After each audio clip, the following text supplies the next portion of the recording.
Kabupaten Cianjur, Jawa Barat, cukup dikenal sebagai destinasi wisata seks dan kawin kontrak bagi turis luar negeri. Hal ini terjadi karena banyak ditemukan praktik tersebut di sana, khususnya dilakukan turis dari Timur Tengah.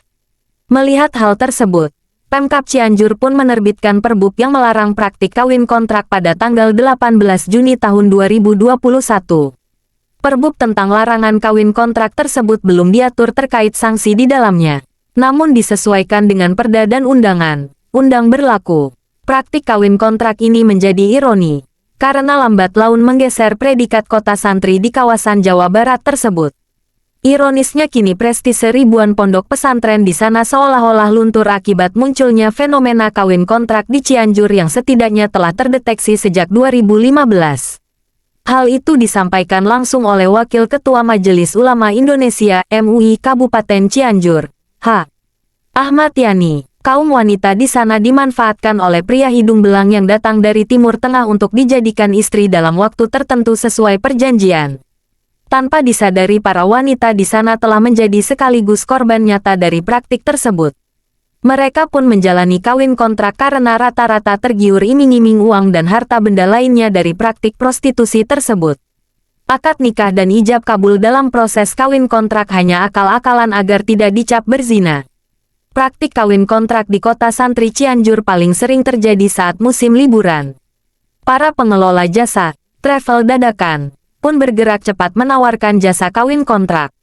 Mengenal konsep kawin kontrak, isu kawin kontrak kembali menuai sorotan. Itu karena muncul pengakuan dari calo kawin kontrak di Cianjur yang menyebut pihak perempuan bisa meraup 15 juta rupiah hingga 25 juta rupiah dalam satu kali pernikahan. Berdasarkan pengakuan calo kawin kontrak, mayoritas pengantin pria berasal dari Timur Tengah. Mereka bahkan sudah berkeluarga. Praktik itu diduga ramai menjelang pelaksanaan ibadah haji Idul Kurban. Berdasarkan hasil penelusuran yang dilakukan kumparan di berbagai sumber, diketahui ada dua konsep yang terkait dengan lahirnya praktik kawin kontrak di Indonesia. Dua konsep itu adalah nikah mutah dan nikah misyar. Lantas, apa itu nikah mutah dan nikah misyar? Berikut penjelasannya. Nikah mutah. Kata mutah adalah term Arab yang berasal dari kata mata'a yang secara etimologi mengandung sejumlah arti. Mulai dari kesenangan, alat perlengkapan, dan pemberian.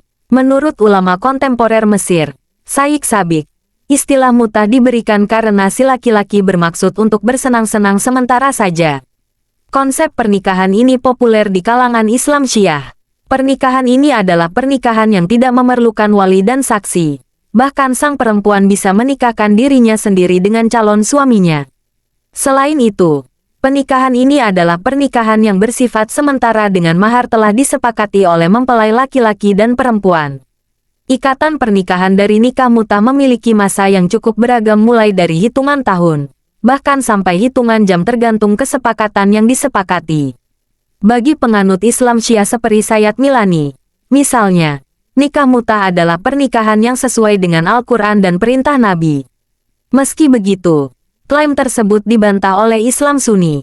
Khola Hasan, seorang Sunni Muslim yang merupakan juru bicara bagi Dewan Syariah Islam Inggris, misalnya, menyebut bahwa tidak pernah ada dalam sejarah ulama Sunni menyebutkan bahwa nikah mutah sebagai pernikahan yang halal.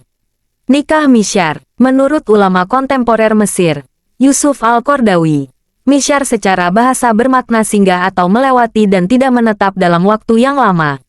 Sedangkan secara istilah, nikah misyar merupakan perkawinan antara laki-laki, suami, yang mendatangi kediaman wanita istri.